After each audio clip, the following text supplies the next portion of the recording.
नमस्कार, मैं ब्रजेश कुमार।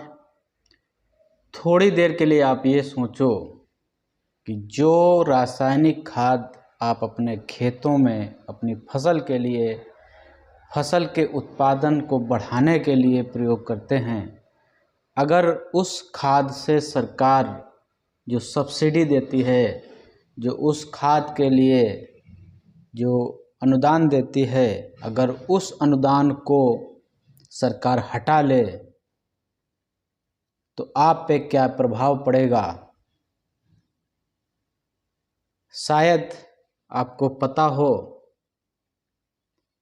या नहीं भी पता होगा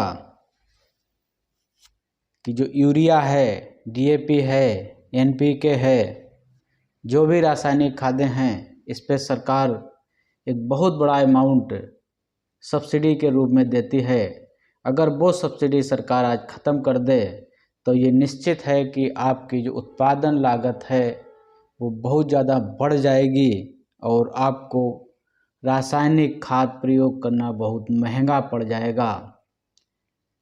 तो मैं ये बताऊं कि किस खाद पे कितना अनुदान सरकार की तरफ से दिया जाता है। इससे पहले कि आप हमारा चैनल सब्सक्राइब कर लीजिए। अगर आपको इसकी जानकारी थी तो हमारे कमेंट में लिखिएगा। अगर नहीं जानकारी थी तो वीडियो को लाइक और शेयर करिएगा तथा चैनल को सब्सक्राइब भी कर लीजिएगा। जो यूरिया है, बहुत अधिक मात्रा में हम लोग फसलों में बार बार उसे डालते हैं। 50 रुपये भी जब उस पर बढ़ जाता है तो एक हंगामे की स्थिति बन जाती है। लेकिन उस पर आप देखिए कि करीब सरकार 24 से 2500 रुपये की लागत वाली खाद आपको 350 रुपये में उपलब्ध कराती है। 2100 रुपये सरकार इस पर करीब सब्सिडी देती है।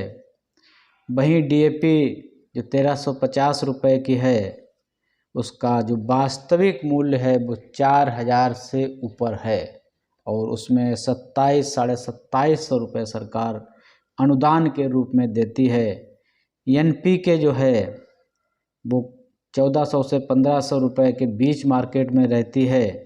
लेकिन वहीं जो सरकार की वास्तविक लागत है उस खाद की बोरी की, वो करीब 3300 रुपये के आसपास होती है और इस पे 1800-1900 रुपये सरकार सब्सिडी के रूप में देती है। तो थोड़ी देर के लिए आप ये सोचिए, अगर इस सब्सिडी को सरकार हटा दे तो आप पे क्या प्रभाव पड़ेगा। तो हमें अगर कभी ऐसी परिस्थिति भविष्य में आ जाए तो उसके लिए हमें तैयार रहना चाहिए। आज से करीब 30-40 साल पहले हम लोग चले जाएं, 45 साल पहले, तो केमिकल जो रासायनिक खाद थी वो ना के बराबर प्रयोग की जाती थी। हर घर में भैंस, बकरी, बैल जानवर होते थे। उस जानवरों की जो गोबर की खाद होती है, सड़ा हुआ गोबर, जिसे हम जैविक खाद भी बोलते हैं, ऑर्गेनिक खाद भी बोलते हैं, अगर उसमें हरे पत्तियों का अवशेष वगैरह मिला दिया जाए, कुछ और चीज़ें मिला दी जाए, तो वो सारी खाद उत्पादन के लिए प्रयोग की जाती थी, फसल उत्पादन के लिए। तो ऐसा ना हो कि भविष्य में लागत इतनी ज़्यादा बढ़ जाए। सरकार अगर संशोधन करके सब्सिडी को हटा दे तो हमें अपनी जैविक खाद पे लौटना पड़ेगा। तो सोचिए कि यूरिया पे, डीएपी पे, एनपीके पे इतना बड़ा सरकार अनुदान देती है, लेकिन हम लोग उसको समझ नहीं पाते हैं या हमें जानकारी नहीं है। अगर आपको इस तरह की जानकारी थी तो हमारे चैनल को तो वीडियो को लाइक ज़रूर कर दीजिएगा तथा चैनल को सब्सक्राइब भी कर लीजिएगा। और साथ ही ये भी टिप्पणी में अगर आप चाहें तो बता सकते हैं कि अगर सरकार इस रासायनिक खाद की सब्सिडी को ख़त्म कर दे तो आप कौन सा रास्ता अपनाएंगे जिससे आपकी फसल का उत्पादन प्रभावित ना हो।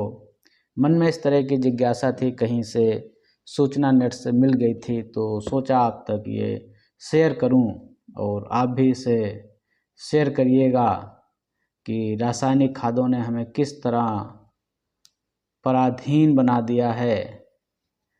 अगर परिस्थितियां बदलती हैं तो हमें स्वावलंबी बनने के लिए, हमें अपने भरोसे खेती करने के लिए हमें जैविक खेती की तरफ, जैविक खाद की तरफ लौटना पड़ेगा।